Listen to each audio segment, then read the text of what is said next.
and I apologize for that. Let's start it over again. Since we're a smaller crowd, I figure we can start off with recognizing that today is a very significant day in the Hasidic world.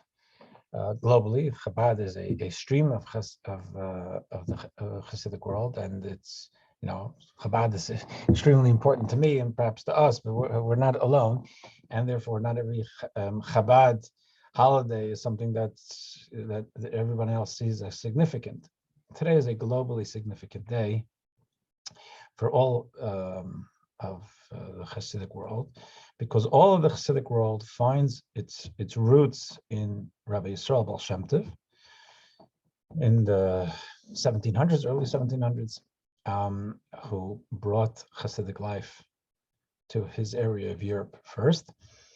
And then when he passed away, his primary disciple was Rabbi Dov Ber of Mezrich, known as the Maggid, the preacher of Mezrich, who took over as the leader of all of the Hasidic world. And then from Rabbi Dov Ber onward, he had a bunch of disciples. That's where it kind of branched out into many different flavors over the centuries. I don't know how many. I don't know if anyone knows how many Hasidic streams there are in the world, but 1,000, who knows? So every Chassid walking the planet is going to trace themselves back. If Hasidism is what floats their boat, it's Baal Shem Tov and Rabbi Dov Ber of Mezrich. Today, the 19th day of Kislev, is Rabbi Dov Ber of Mezrich's Yartzeit. So it's a very special day. And any Chassidim anywhere in the world, any enclave is celebrating in some way, getting together to connect with the day.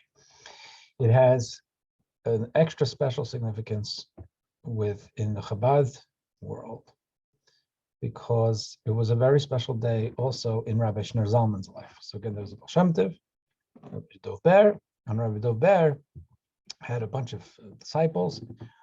His, what we can call his primary disciple, but he had many disciples, all very, very sacred, wonderful people.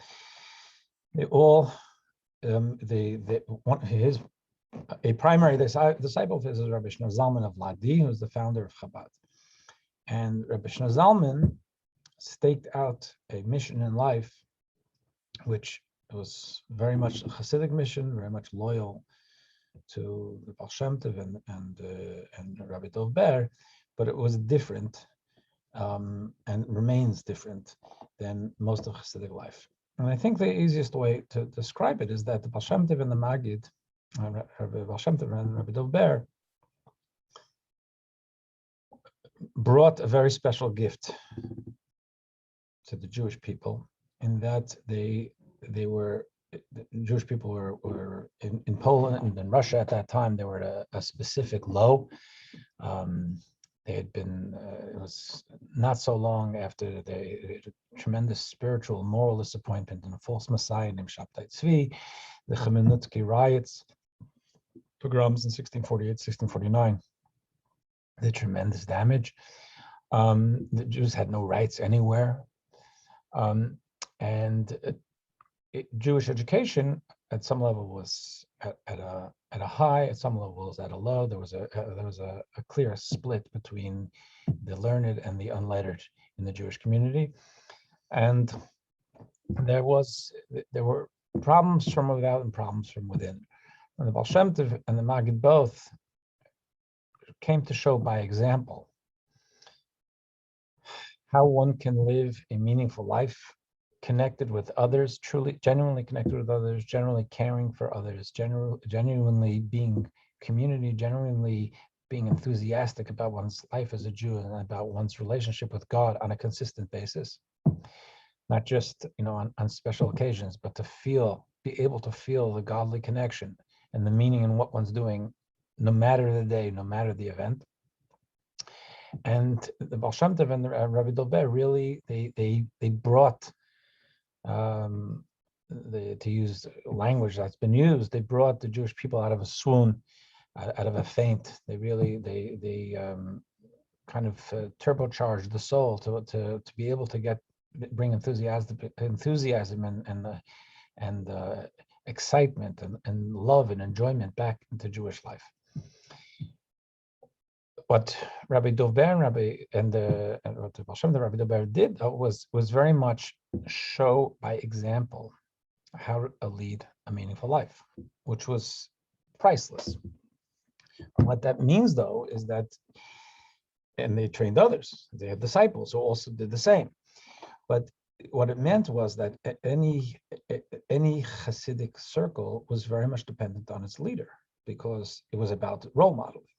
And without the role model, what do you have to hang on to? So to be able to see and to be inspired by a very special, elevated human being, mystically connected and feeling intimate with God, that's very inspiring and very helpful, and it's something to be able to watch and to emulate, because you can see it with your own eyes and hear with your own ears. But without that person there wasn't that much traction to be able to, what do I do now?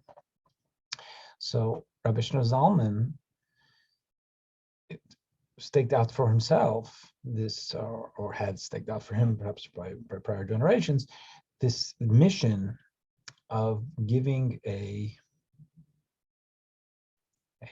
guidebook, a map, so that individuals could aim for the same goal of being that type of connected, balanced, happy human being, happy Jew and human being, but happy with our Judaism, happy with our existence in the world.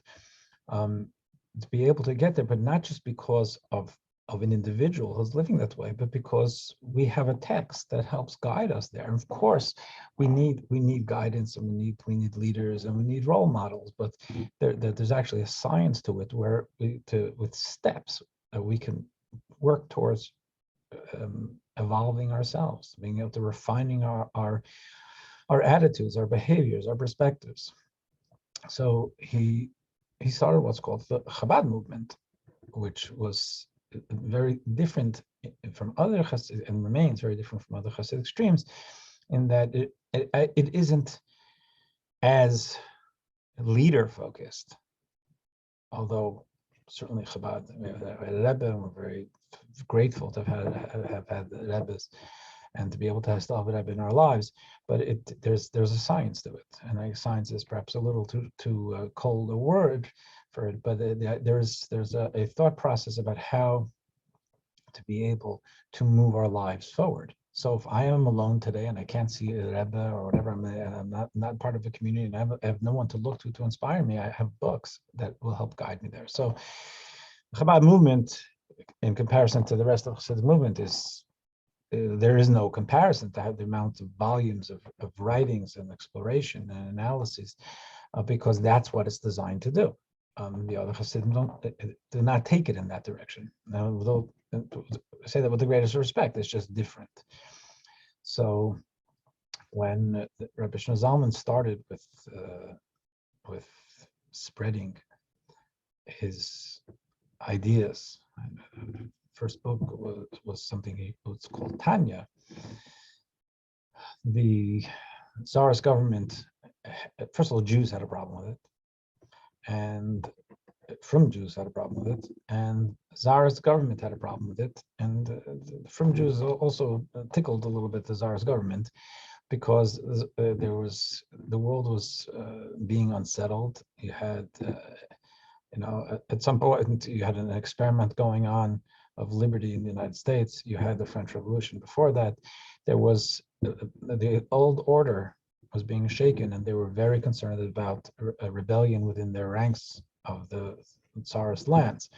And here was someone who was advocating for, there was an enthusiastic prayer, things that were just not within the norm of what they considered at that time.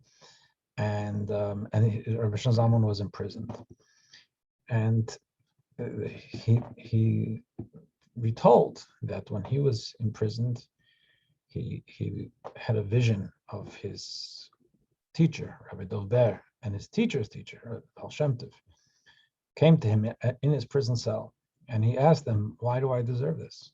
Why is this happening to me? And they answered him, because you're breaking totally new ground in creating a system whereby anybody can be able to invest themselves and study and find a close intimacy with God. And you're committing very, very rarefied ideas to paper and to books where they can be abused, they can be disrespected. The book themselves, and just in a concrete sense, could be just left in the mud. And so then that they told him that's a spiritual revolution, and there's the spiritual pushback about whether this is okay. So he said, so should I stop? And they said no. I said, when you get out, when you're released, it'll be a sign that you have to commit yourself to this even further. And indeed, when he was released today, the 19th of Kislev, which it would have been 1798, I think. And that's when he went full force with the spreading of Chabad Hasidic thought. So while it is a very special day for all Hasidim, including Chabad, because it's the yahrzeit of Rabbi Dover, it's especially significant within the Chabad movement. Within Chabad, it's called the Rosh Hashanah for Hasidic life. Wish each other good Yom Tov. When I went as a kid, when I went to Lubavitch Yeshiva in Brooklyn, I was 11 years old, and I left my house in New Jersey. I knew Yitlis Kislev. I knew that it was a special day, but there, I saw in action that everybody came to school wearing their Shabbos clothes, and we had a meal, and it was a day dedicated to celebrating like a Yom Tov. So it is a Yom Tov, and it's a special day where this meeting itself is within the rubric of the Chabad movement and sharing. Just that's my merchandise is Torah, but and very much Torah through a Chabad lens, and what we're studying clearly has an acute Chabad take, and so to the extent that getting together on Tuesday mornings is of value to us, and it's Kislev, the 19th of Kislev is value to us, because that's where it all began. So, all right, well, good Yom Tov. Thank you. Okay, so having said that, unless there are any questions, and again, thank you for telling me I'm muted, I would have kept on going. The name of this parsha, we're up to 284, 285. So we were up to the second, I guess, piece on 284.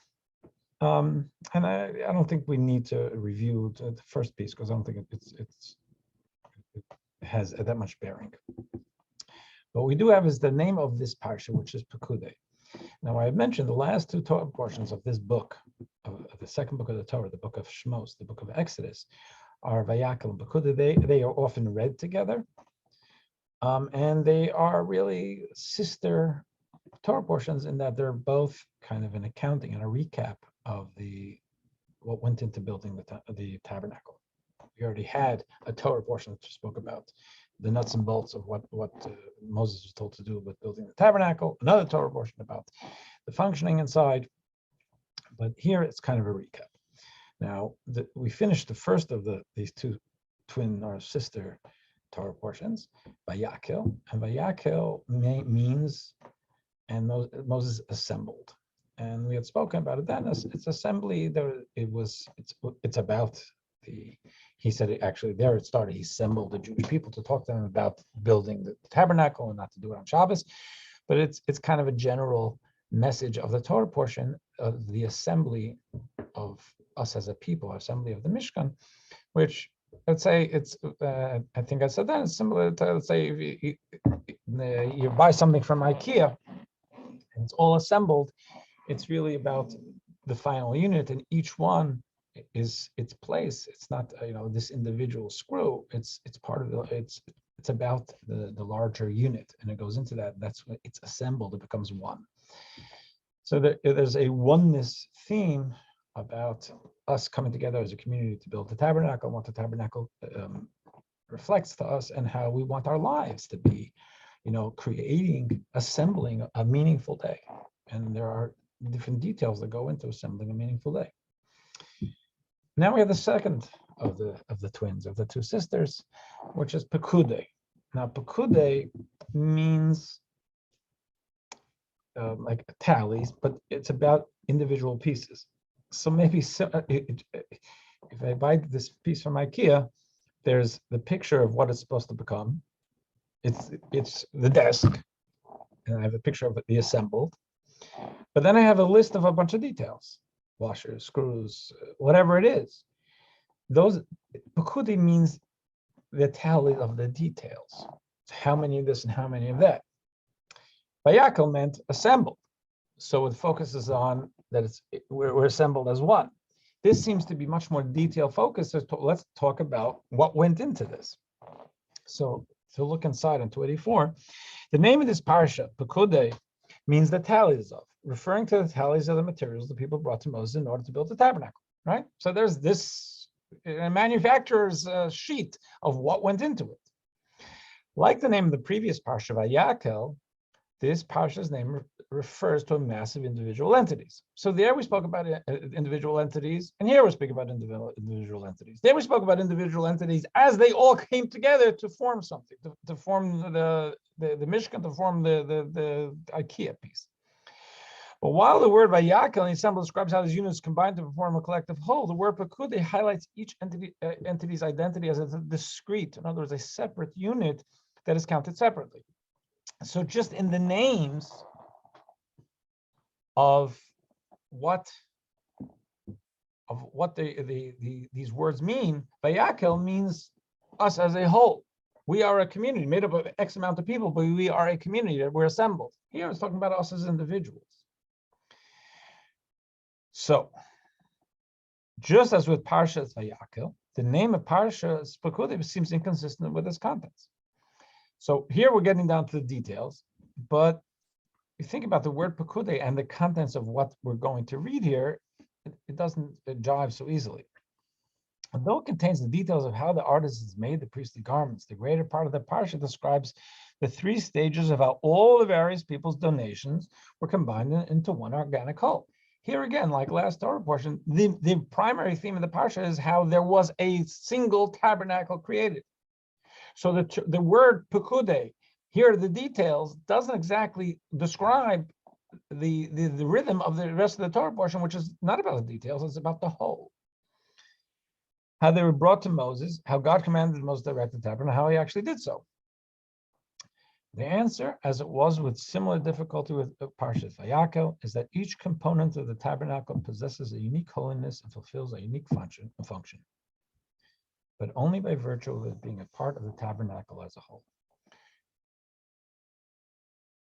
People, I mentioned before, an imagery that works for me in a lot of these to help concretize this type of message very often is the 10,000 piece jigsaw puzzle. Each piece has its place, its unique place. And if you do 9,999 pieces, you don't have the full puzzle. And even if you take that puzzle piece out and show it to someone, they say, "What is this?" They may not be able to. It's a little piece, a little shade of blue and a little half a red something, whatever. But as part of the whole, it has significance. And so that each component possesses a unique holiness, fulfills a unique function, but only by virtue of being part of the tabernacle as a whole. So if you take that with the tabernacle is a holy place. Each element of it, every screw, was valuable. Everything was exact. And without a single screw, without a single socket, the tabernacle wasn't whole. So bringing the integrity of the tabernacle was dependent on each individual component.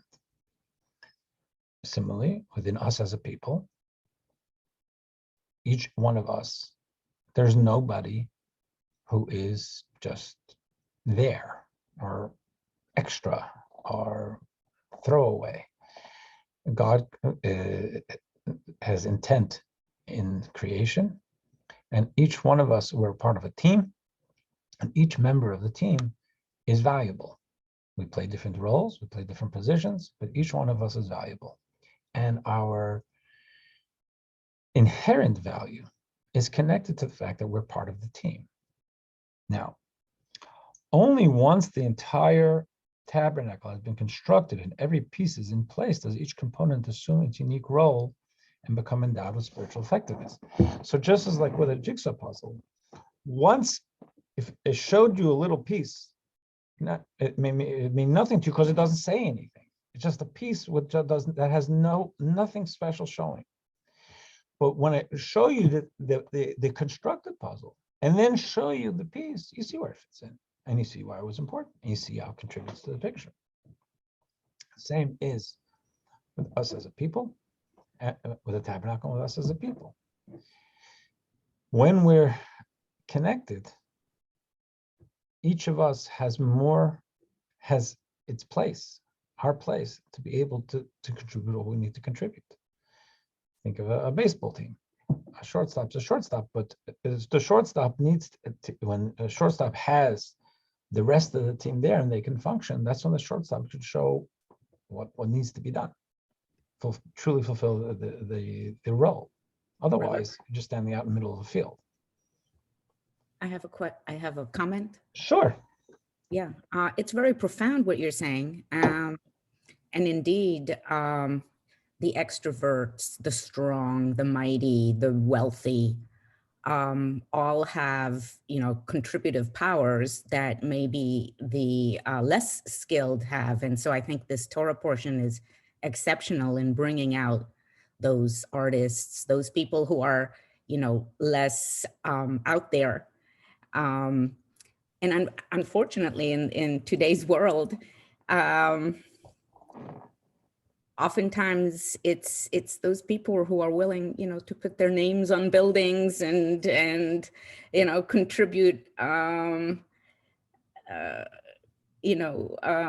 bit too obviously that are more respected than those who do it silently and quietly. So it's a very good point. I would just say for that, yes, the answer is you're right. The lesson we're talking about now is a very profound one because it calls to our attention something that probably will not jump into our line of vision when someone is quiet and seems unassuming. And there are other people who are actively doing good things, right? Sponsoring a building where a hospital where people are going to be healed, or a place of education or worship, that's great because that person is using their assets to help other people. So that's what's going to get attention. Now, to kind of what you were saying, just to note on what you said before, if a person does it to get attention, that's not a good thing morally. Still in all, it's actually a good thing. If someone tells me they wanted to dedicate a hospital, a wing, and to help people, but they feel conflicted because they're being honest and they know that their ego is involved and they want people to know how good they are, I would say, that's something for you to daven about and think about, but do it anyway. Because people don't have to suffer because you're wrestling with your own morality. If you have a gift to give that's going to benefit people, it's okay, do it. And then go daven, try to hold on to your humility. And aside from that, which a Jewish a Torah dictum is, that and it has to be done with balance, that it's a mitzvah to publicize those who do mitzvahs. Why is it a mitzvah to publicize those who do mitzvahs? Because it can inspire someone else to do it. If your neighbor, you seem just normal, a regular person, and they were able to do that, imagine if they say, I ran a marathon. I say, really, you? How do you do it? Maybe think that if they did it, then it's not just some person from Kenya. I could do it too. So the idea of publicizing people who do mitzvahs is considered not something we're worried about stroking someone's ego, but we're saying it's an opportunity to inspire others. So should the person want it publicized? No. But if the person has the commitment to community to allow it to be publicized, it should be publicized. Again, we're not looking to pump anyone's ego. We're looking to capitalize on opportunities to generate more and more good stuff. So, but back to this, as I say, yes, there is definitely, and this is very much because we were talking before about the Hasidic movement. One of the signature themes in the Baal Shem Tov, the Maggid, the push of Hasidism was to say that every single one of us has value. And the fact that someone is, and this is what the Baal Shem Tov did, and one of the reasons some people resented the Baal Shem Tov, because the scholarly were respected as they should be, and really scholarly therefore were held much of the power in the Jewish community, and those who did not have the opportunity to be scholarly were often less than respected, and that is wrong. And the Baal Shem Tov say that, the Torah says you're children to God. It doesn't say you Torah scholars are children to God. We're all children, and then we're all siblings. And one sibling who knows more about the family or even more loyal to mom and dad doesn't make them inherently more of a sibling or more of a child than the other. But they can be cuter, stronger, smarter. That's all great. But there's inherently there's an equality between us. No one is more or less of a child than another. No one's more or less of a sibling than another. And it's in a family, everybody counts. And if someone is not so connected with the family, the idea is not to distance them, but to try and put your arm around them and say, welcome back to the family. What can we do to maybe have you show up to Thanksgiving?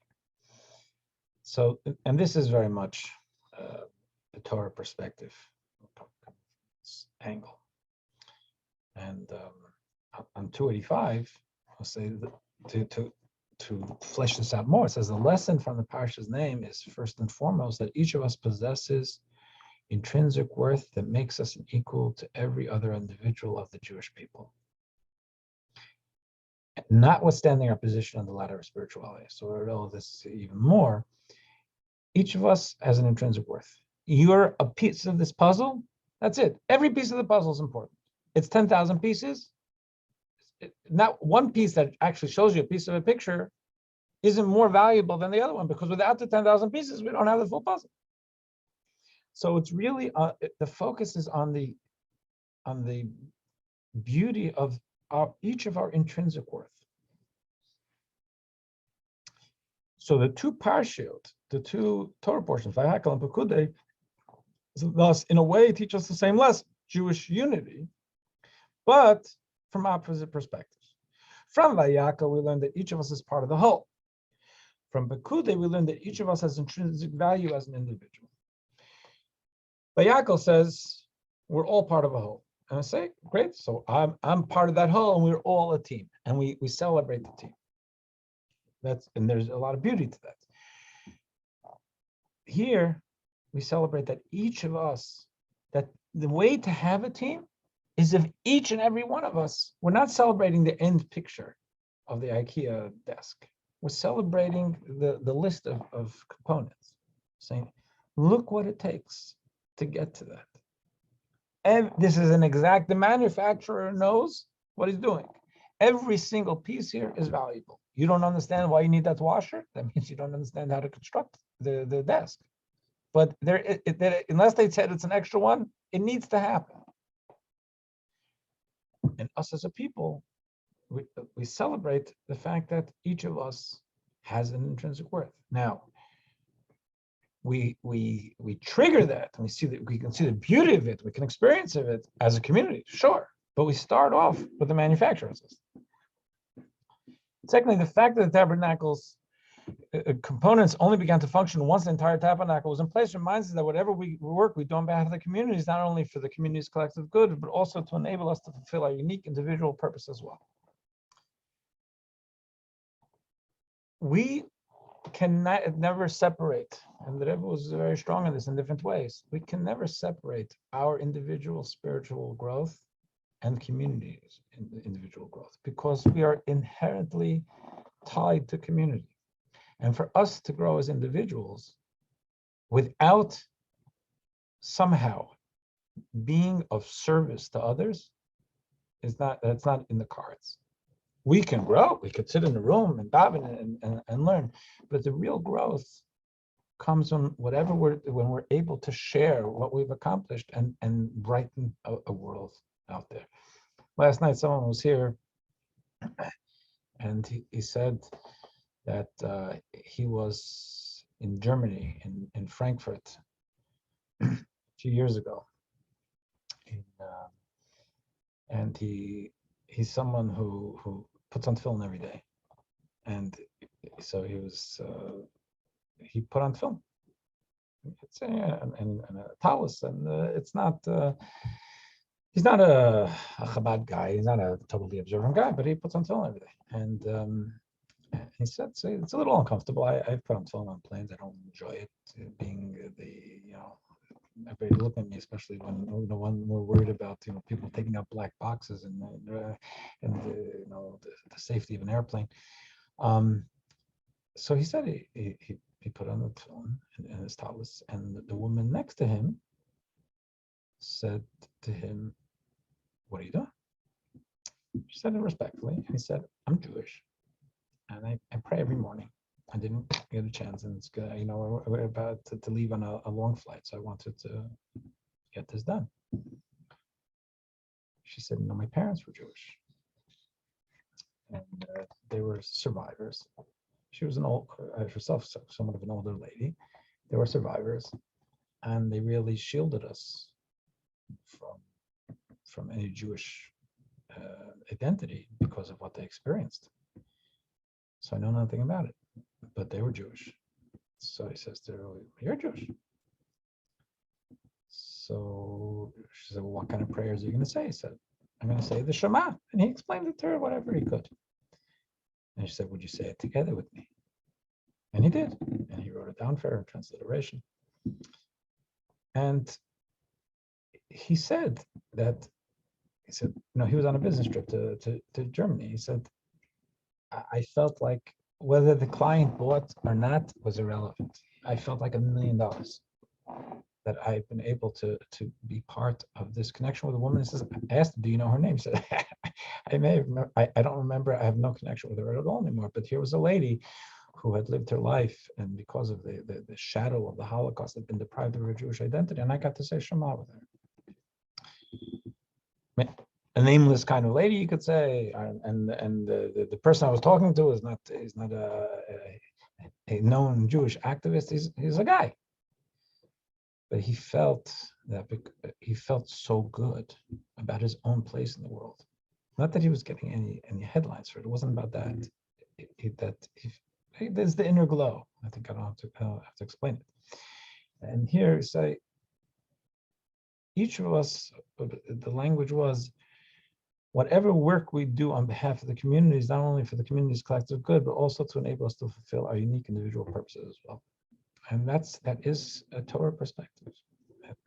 Today, being out there, being in ShopRite or your mechanic, whatever, and being able to share a good word. I'm not saying to go and be pushy about it, but they have to share a spiritual thought, a good word with someone out there. It's the purpose of creation, and our individual component comes to life because we're connecting with the larger whole. So the final paragraph, thus the twin parshiot of Vayakal and Pekudei consolidate the overall theme of the book of Exodus, Shemot.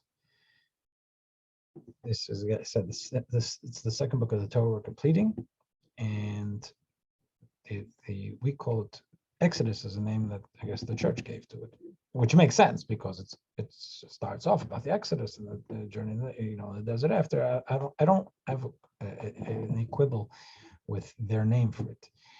I understand also why they didn't go with our name for it, because Shemot.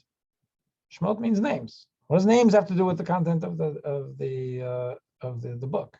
It's the very beginning of the book is the names of Jacob's children who came down to Egypt, but that's not the book. However, we see the name of Shemot as actually being reflective of the theme of the second book of Torah. Why? Shemot means names, and in names, we say the names. What's a name? Name is a reflection of an identity. The names are identity of the Jewish people as a whole and as individuals. We each have a name, and that it's our individual identity, our own social security number. It's our individual name means is putting the spotlight on our personal value. And then there's names with the children of Israel. We're Jews, and that name is a collective. There are two different types of identity, and Shemot is about the fusion of the two different types of identity. This fusion of our individual and communal identities is an essential facet of redemption in general. The other great theme of the book of Exodus. The book of Exodus is very much about Exodus. It's about redemption. Redemption comes. Redemption, not political redemption, our freedom. Freedom within ourselves, for ourselves, comes from recognizing that we have value, that we matter to God and to the world, because it's easy to slip into a place of sin. What am I doing today? What am I doing tomorrow? Does it really matter? And Torah says, of course it matters. You matter. And not only that, we matter. We have a destiny, which is the book of Exodus. Jewish unity is firstly the key to redemption, inasmuch as baseless hatred was the chief cause of the exile. Brotherly love is the logical remedy. The more we connect with each other within community, the more we unlock the beauty of who we can be. The more we God forbid, we are alienated from each other, the more we lose opportunities to be who we can be as a people, obviously. So the book of Exodus is very much about its redemption from Egypt. It's about redemption as individuals and as a people, by recognizing that we're all on the same team and we're here for a purpose.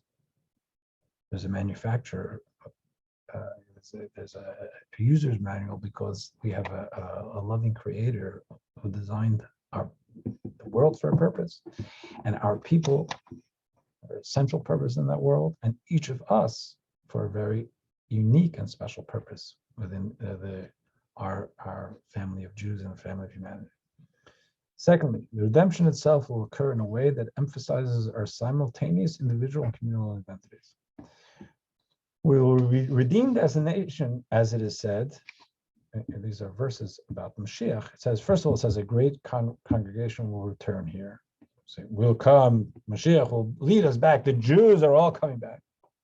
How many? It doesn't say, but the Jews are coming back. Yes, we're a whole. In addition, the language is, in Isaiah, you will be gathered one by one. What do you mean one by one? One by one means each one matters. It's not just the mass that Mashiach is liberating a mass of people. Mashiach is the liberation.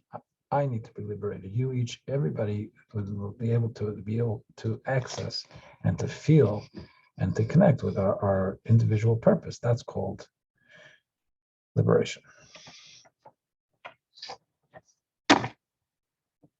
Okay, so now we'll go to 286. We'll start Pekudei, and this Torah portion probably even less commentary than the prior Torah portion. There's going to be a lot of straight text, so it'll take us a couple of weeks, perhaps. I'm going to try to not make it just text. But having concluded the management and responsibility for the tabernacle, Having concluded the account of how the artisans fashioned the various components of the tabernacle structure, the Torah digresses to discuss who was to be put in charge of it and to note its critical role in the spiritual life of the people. These are the appointments over the tabernacle. The tabernacle was a testimony to the fact that God had forgiven the people for the sin of the golden calf and had agreed to let his presence dwell among them. So first thing is the Torah calls it a tabernacle of testimony. Now, it was a tabernacle of communion with God.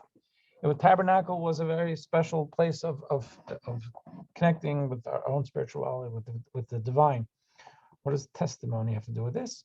And as Rashi will explain it, the Talmud explains the existence of the tabernacle testified to the fact that we had messed up with the golden calf. We picked ourselves up off the floor, dusted ourselves, and worked to correct what we had done. Can't turn back the clock, but to be able to correct ourselves for the future. God accepted that. Gave us the sacred tablets and said, build yourselves a tabernacle.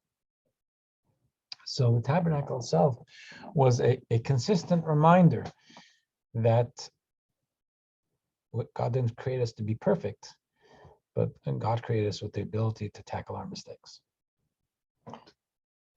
However, he would allow his presence to continue to dwell among them only as long as they maintained a certain level of moral conduct. Once they would fail in this regard, the temple, which eventually superseded the portable tabernacle, would be destroyed, taken by God as a pledge for the people's repentance. This would have happened twice in the Jewish people's history. Okay. This is coming from, and because Rashi does mention this, I don't know, I want to explain this a little more.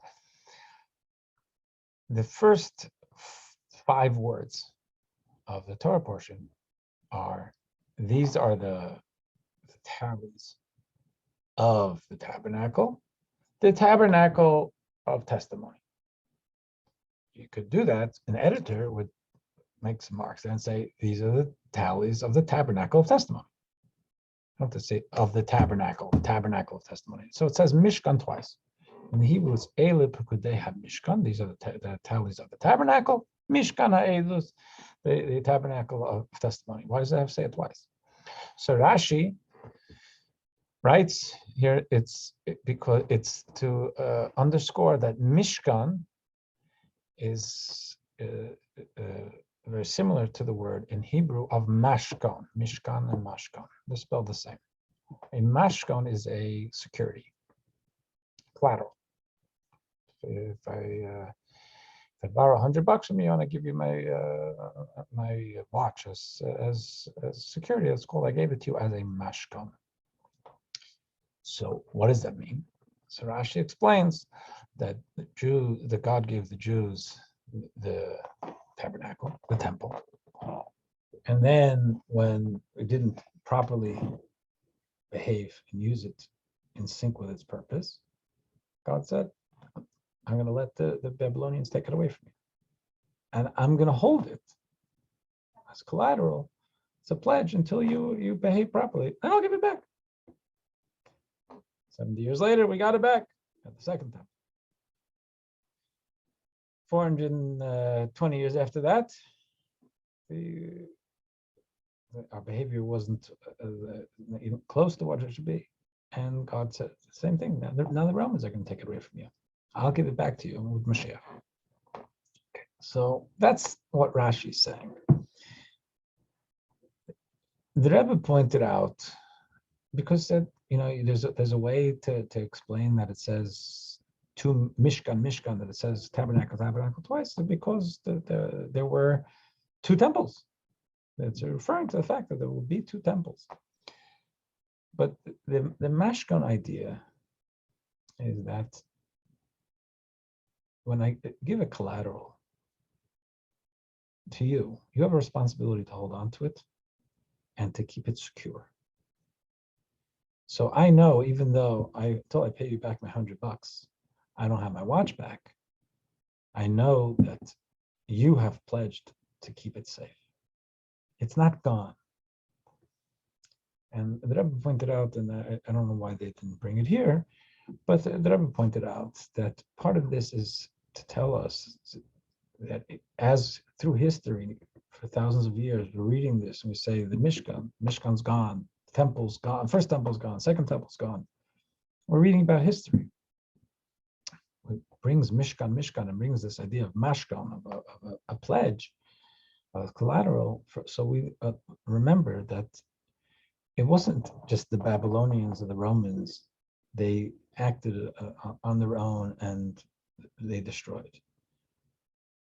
They made horrible choices, but ultimately God runs the world. And God has our temple whole, waiting to give it to us. In that sense, in the cosmos, the Mishkan and the temple have never been gone. They've been gone from sight. They've been out of our reach for function, but God's holding on as collateral. And we can be comfortable knowing that as soon as things kick in and we're going to pay my $100, the collateral is waiting, protected, kept in good shape, waiting to come back. It's the way the Rebbe looked at it as kind of an encouraging thing for us to recognize through history. Just finish this, I guess. The various tasks involved in making the tabernacle and all its accessories were first assigned by Moses, since it was his responsibility to make sure everything was done according to God's instructions. Moses appointed treasurers to oversee the people's donations of the raw materials and artisans to do the work. It will be recounted later in detail that after the tabernacle was finally erected and began functioning, God instructed Moses to make the ongoing management of the tabernacle, which means dismantling, transporting, erecting, safeguarding it and its furnishings. That was all the work of the Levites. The Levites were in charge of. They took care of dismantling, constructing. That was part of their service in the temple, and in this case of the Mishkan, of the tabernacle. Specifically, the work of dismantling and transporting and erecting the tabernacle itself was supposed to be under the direction of Itamar, the fourth and youngest son of Aaron the priest. Itamar would divide these tasks between the Levite families, and the work of transporting the tabernacle's furnishings was to be under the direction of Aaron's third son, Elazar. So we'll leave it over there. Make a note of what we're up to. Yeshua, happy Hanukkah coming up, unless there are any questions. Thank you. And enjoy your Thanksgiving. Thank you. You will. And I'm sorry. Thank you. I didn't realize how muted I was. There's some lesson there. Okay. You will. Thank you. Bye. Thank you, Rabbi. Bye.